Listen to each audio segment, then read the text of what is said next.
nangako sa kanyang pangako. Pakipagbukas ko sa inyo sa Lucas chapter 6 verse 20 to 23 po. Ang sabi po ng Diyos, ang pinagpala o mapapala na tinawag at pinili ng Panginoon. Sa Lucas chapter 6 verse 20 to 24, ang sabi po dito, tumingin si Jesus sa mga alagad. So, sabihin, sinasabi po ito ng Diyos sa mga alagad, sa mga tinawag, sa mga pinili sa atin po na narito. Amen. Sabi niya po, tumingin si Jesus sa mga alagad at sinabi, pinagpala kayong mga dukha. Hello. Sapagkat sa inyo ang kaharian ng Diyos. 21. Pinagpala kayong mga nagugutom ngayon. Pinagpala kayong mga nagugutom ngayon sapagkat kayo'y bubusugin ng Panginoon. Pinagpala kayong mga tumatangis ngayon. Hello. Sapagkat kayo'y magsisintawa. 22. Pinagpala kayo ng dahil sa inyong pagsunod sa anak ng tao ay kinapuputan kayo, pinagtatabuyan at nilalait ng mga tao. Pinaparatangan kayo ng masama. 23. Magalak kayo at lumukso sa tuwa kung gayon ang mangyari sa inyo, sapagkat malaki ang inyong gantimpala sa langit. Gayon din ang ginawa ng kanilang mga ninuno sa mga propeta. Palakpakan nga po natin ang pagkakasabot sa church. Naalala na po yung kanta kanina na talagang tugma, amen, lumalagas ang pagpapala. Na doon pa lang po sa unang stanza ay sinabi ng Diyos, diba? Sinabi ng Diyos, aangat ang aking buhay. Kasi nasabi ng Diyos, Jesus Christ, sa mga alagad, na mapalad ka pala. Ano po ba yan? Other term ng dukha. Di ba po yung mga may hirap? Amen? Yung mga, yung mga may hirap, yung mga dukha. Ibig sabihin, tayo po palang mga nahihirapan. Hello? Nahihirapan ngayon ay sabi ng Panginoon, pinagpala ka. So, hindi ka pala kawawa. Kapag pala nahihirapan ka, naghihirap ka ngayon, church, hindi pala tayo kawawa. Kundi, ang sabi ng salita ng Diyos, tayo daw po ay pinagpala. Sinabing pinagpala, mapala. Hello? Natasabi ko ay pangako ng Panginoon. Sabi ng Panginoon, sa inyo ang kaharian ng Diyos. Alam niyo po ba, church, naalala niyo po ba yung sinasabi po sa Malakay 3:10? Nang sabi doon, kapag pumupuho na ibinigay ngayong kasampung bagay, bubuksan daw po ang durungawan ng langit. Isa nagtataka, paano bubuksan ng Diyos ang durungawan ng langit na itutugma natin na sinasabi dito, yung mga nahihirapan ay sa kanila daw po ang kaharian ng langit. Which is yung kaharian ng langit, yung pinagmumulan ng lahat ng pagpapala. Amen? Pinagmumulan daw po ng lahat ng pagpapala. So, ibig sabihin, sa pagiging mahirap natin, sa paghihirap natin ngayon, church, ay hindi daw po tayo kawawa. Dahil dyan po sa ating kalagayan ay ibibigay, ibubuhos ng Panginoon ng lahat ng pagpapala nagmumula sa kaharian. Hello? Pangalawa, sabi po ng salita ng Diyos, yung mga nagugutom ngayon. Sino po ba nagugutuman? Hello? Di ba, minsan, praise God. Ano ba yun? Wala yung no? Minsan wala, minsan mayroon. Pero puri ng Panginoon, salamat. I pray and I believe na may sasabihin po ang Diyos. Wala siguro ng signal. Okay. So, yung sabi po ng Diyos Church, sa ating kalagayan ngayon, hindi po pala tayo kawawa. Yung mga pangit na nangyayari sa ating buhay, nire-reject tayo, pinagtatabuyan, hello! Kinapoportan, nagagalitan, nagugutuman, nahihirapan, nabibigatan, nalulungkot, at umiiyak. Yan daw po palang kalagayan na yan at church, hindi po pala tayo nagiging kawawa. Diba kasi lagi natin sinasabi, pag tayo po nang-iiyak, ano ba yan? Ang hirap ng buhay. Pag tayo nahihirapan, ba't ganito palang kawawa? Pag tinitingnan natin yung sarili natin, lalo sa salamin, pagigising tayo, naalala agad natin mga kahirapan, kalungkutan, kabigatan na ating nararanasan, nararamdaman. Iba, wala natin kawawa naman ako. Hello? Kristyano ka na, lalo ngayon sa mga Kristyano na po, lalo sa mga tinatawag, pinili, pinapangaralan po ng salita ng Diyos. Di ba dapat pag nakilala mo ang Diyos, dapat mapayapa ka? Hello? Dapat pinagpala ka? Dapat po maayos?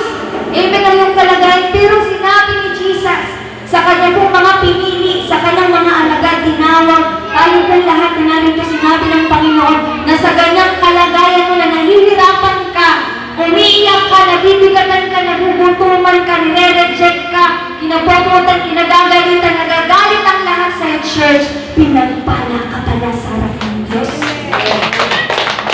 So, ibig sabihin, akala ng ibang tao, na pag titignan nila yung kalagayan mo, na umiiyak ka, tumatangis, nalulungkot, nabibigatan, kawawa naman si sister, kawawa naman yung kapitbahay ko, kawawa naman yung kapatid ko, yung kamag-anak ko, yung kadugo mo, yung ka-churchmate ko, church, hindi pala. Hindi tayo kawawa sa paningin ng Diyos. Bagkos ang lahat ng nahihirapan, lahat ng nagugutuman, lahat ng umiiyak, hello! Ay sabi ng Panginoon, pinagpala ka. Amen. Bakit kung ngayon daw po'y nagugutuman ka, kung ngayon mahirap ka, ang sabi ng Panginoon sa iyo, ang kaharian ng Diyos. Pag sinabing sa iyo ang kaharian ng Diyos, yung mga pagpapala na nagpupula sa langit, ay ibubuhos lang sa iyo. Nakita niyo kasi naalala ko yung Malakay 3:10. Ang sabi, bubuksan ng durangawan ng langit. Bakit bubuksan ng durangawan ng langit? Para pala buhos yung lahat ng pagpapala na nanggagaling sa kaharian ng Diyos. Amen. So, ibig sabihin, dun sa mga tao na nahihirapan ngayon, hello, ayan sabi ng Panginoon, sa Kanya ang kaharian. Ibig sabihin, lahat ng pagpapala na nasa langit ay ibubuhos ng Diyos sa iyo. Amen. Amen? Kung ngayon daw po'y nagugutuman ka, ibig sabihin, pag nagugutom ka ngayon, hindi pala habang buhay ng tumatong ka na. Naalala ko po yung post ni Mami na yung mga pinagdadaanan po natin, hindi po yung life sentence. Kumbaga, parang hindi yan parusa. No, parang hindi yan habang buhay, kundi temporary lamang yan. Bakit? Doon sa pagiging, doon po sa ating mga nararanasan, hindi po yan panghabang buhay. Hindi yan araw-araw. Kaya nga, tinuturuan tayo ng Diyos na mag-confess po tayo ng mabubuting bagay sa ating bibig. Huwag po, ano ba yan ang hirap? Ano ba yan ang lungkot? Ano ba yan ang bigat? Kaya nga makikita po natin sa ating buhay. Pag ganyan po lagi ang lumalabas sa ating bibig, nangyayaring nagaganap. Amen? Diba? Nangyayaring nagaganap talaga pag sinabi mo, ang hirap naman, nakakapagod naman. Kaya nagtaka rin ako sa sarili ko pag sinabi ko, napapagod na ako. Napapagod nga ako, wala pa akong ginagawa. Hello? Napansin niyo yun? Ano ba yun? Nakakapagod. Pero wala ka pang ginagawa, yun po kasi yung kapangyarihan ng bibig. Hello? Kaya tinuturuan tayo ng Panginoon. Hello, sa kanyang salita, na kapag may pinagdadaanan ka, dapat ang lumalabas sa bibig mo positive. Hello? Ngayon, nahihirapan ako, bukas hindi na ako mahirapan. Ngayon, nagugutuman ako, ngayon kulang yung nakain ko, dapat 3 times a day, 2 lang nakain mo, umaga gabi, okay na yun. Bukas, mas sobra-sobra pa yung kakain mo. Hello? Kung ngayon umiiyak ka, bukas hindi ka naiiyak. Yun po yung sinasabi ng Panginoon sa kanyang mga salita. At the same time, sinasabi po ni Apostle Peter, sa 1 Peter chapter 5 verse 9, hindi lamang kayo ang nakakaranas ng mga paghihirap. Hindi lamang kayo tumatamis. Hindi lamang kayo nabibigatan ng nahihirapan, bagkus ang lahat daw po nating kapatid. Kung paano nagtagumpay si sister, nagtagumpay si brother, ganoon din po tayo sa araw-araw nating buhay. Amen? Sister, brother, sister, amen? Kung sila nagtagumpay, sila pinagpala ng Diyos, sila tinulungan ng Diyos, sila pinaasenso ng Panginoon. Church, ikaw rin na nasa tabi mo at nasa harap ng Panginoon ay tutulungan, pagpapalain, pagagalingin at pupusugin ng Panginoon. Amen. Gusto ba natin yun? Gusto po ba natin na hindi na tayo nagulutuman? Amen. Gusto po ba natin na hindi na tayo umiiyak? Hala, gusto po ba natin na hindi na tayo nahihirapan, nabibigatan sa buhay na ito? Confess. Confess ba? Hello? Speak. positive. Na yung salita ng Panginoon ang ibuka mo sa iyong bibig. Hello, na nahihirapan ako ngayon, tutulungan ako ng Diyos. May pangangailangan ako ngayon, pagpapalain ako ng Diyos. Hello, umiiyak ako ngayon, aalinin ako ng Panginoon. Hello, wala man pong tumutulong sa akin, tutulungan tayo ng Diyos. Iniwan man tayo ng lahat ng kamag-anak kadugo natin, church, sasamahan tayo ng Panginoon. Yan po ang mga pangako na ibinigay ng Lord Isna at inilagay sa Biblia na dapat po natin sabihin, banggitin ng ating mga bibig. Kasi paano yung mangyayari kung hindi naman natin paniniwalaan? Hello? Yun nga lang po problema sa atin eh. Pag may sinasabi ang Panginoon sa atin, nagdadoubt tayo. Hindi tayo naniniwala kagaya sa kanta kanina. Sinabi ng Diyos, aangat ang buhay mo. Doon pa lang, dapat maniwala ka na. Kasi sinabi ng Diyos, pinagpala daw eh. Pinagpala, mapapala.